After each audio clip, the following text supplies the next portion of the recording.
સુરતના સિંગણપોર અને નાસિરનગર વિવાદ મામલો ડિમોલેશનની કામગીરી પર મનપા અધિકારીનો મોટો ખુલાસો।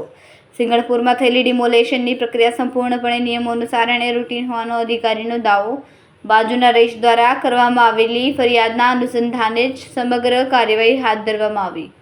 મનપા દ્વારા નિયમ મુજબ નોટિસ આપવા છતાં સમય મર્યાદામાં દબાણ ન હટાવાતા ડિમોલેશન કરાયું। ભાજપના નેતાના કોઈ દબાણ હેઠળ ટાર્ગેટ કરીને કામગીરી કરાઈ હોવાના આક્ષેપોને અધિકારીએ પાયાવિહોણા ગણાવ્યા। જો કોઈ દબાણ કે રાજકીય પ્રેશર હોત તો ડિમોલેશનની કામગીરી શક્ય જ ના બની હોત। સર, સિંગણપુરમાં જે રીતનું ડિમોલેશન થયું ને એના પછી સીસીટીવી બે પ્રકારના સામે આવ્યો છે। પહેલા તમે ડિમોલેશન કરી જાઓ છો અને 2 જ કલાકમાં પાછું એ સામાન મૂકી જાઓ છો, એટલે ઘણા સવાલો તમારા સામે એટલે મહાનગરપાલિકા સામે ઊભા થયા છે। શું કહેશો આપ? જુઓ, આ બાબતમાં એક વસ્તુ છે કે જે ફરિયાદ આવે છે આ એક રૂટીન પ્રક્રિયા છે સુરત મહાનગરપાલિકાની। સદરોહુ જે ફરિયાદ આવી એમના બાજુના રહીશ હતા, એમના દ્વારા ફરિયાદ કરવામાં આવેલ હતી।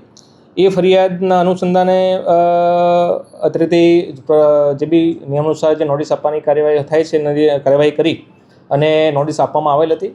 સમય મર્યાદામાં એમણે દબાણ ન હટાવ્યું। જે પતરાનું એમના જે બાજુના જે માર્જિનની જગ્યા તેમાં 2-3 પતરાનું એક દબાણ કરેલું હતું, એ દબાણ એમના દ્વારા હટાવવામાં ન આવ્યું। એના કારણે અત્રેથી પ્રોસેસ કરી અને એમનું દબાણ હટાવવામાં આવેલ હતું।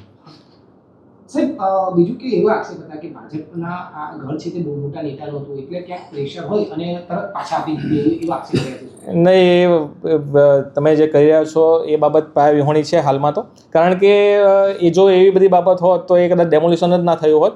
આપણે પ્રોપર વેમાં જઈ અને એ ડેમોલિશન કરવામાં આવેલ હતું અને જે માર્જિનમાં જે પતરા નાખેલા હતા એ ખુલ્લા કરવામાં આવેલ હતા અને એ ફરિયાદનો નિકાલ કરવામાં આવેલ હતો અને એ નિકાલ કરી અને વહીવટી પ્રક્રિયાના ભાગરૂપે જે બી કંઈ પ્રોસેસ છે એ પ્રોસેસ ફોલો કરી અને એ કામગીરી પૂર્ણ કરવામાં આવેલ હતી। સર, બીજું કે જેમણે ફરિયાદ કરી છે ને એમના સામે પણ તેમનું બારીનું ને એનું જે કામકાજ કરવામાં આવ્યું છે, એટલે કે તેમને પણ નોટિસ આપવામાં આવી છે કે ઈરાદાપૂર્વક કરી ટાર્ગેટ લઈ એવો આક્ષેપ થઈ રહ્યો છે। હવે જો આમાં ઈરાદાપૂર્વક કશું હોતું નથી। સામાન્યત જેમ એમણે ફરિયાદ કરી છે એ મુજબ જ એમની પર ફરિયાદ થઈ છે અને એના કારણે જ આપણે એમને લીગલ વેમાં જે ચકાસણી કરી અને નોટિસ આપવામાં આવેલ છે। એટલે એવું કંઈ વસ્તુ છે નથી કે ભાઈ એમને ટાર્ગેટ કરી નોટિસ આપવામાં આવેલ છે, એ બી વહીવટી પ્રક્રિયાના ભાગરૂપે જે નોટિસ આપવામાં આવેલ છે। કેમેરામેન હર્ષદ પાટીલ સાથે સુનિલ પાટીલ, સમય મીડિયા ન્યૂઝ, સુરત।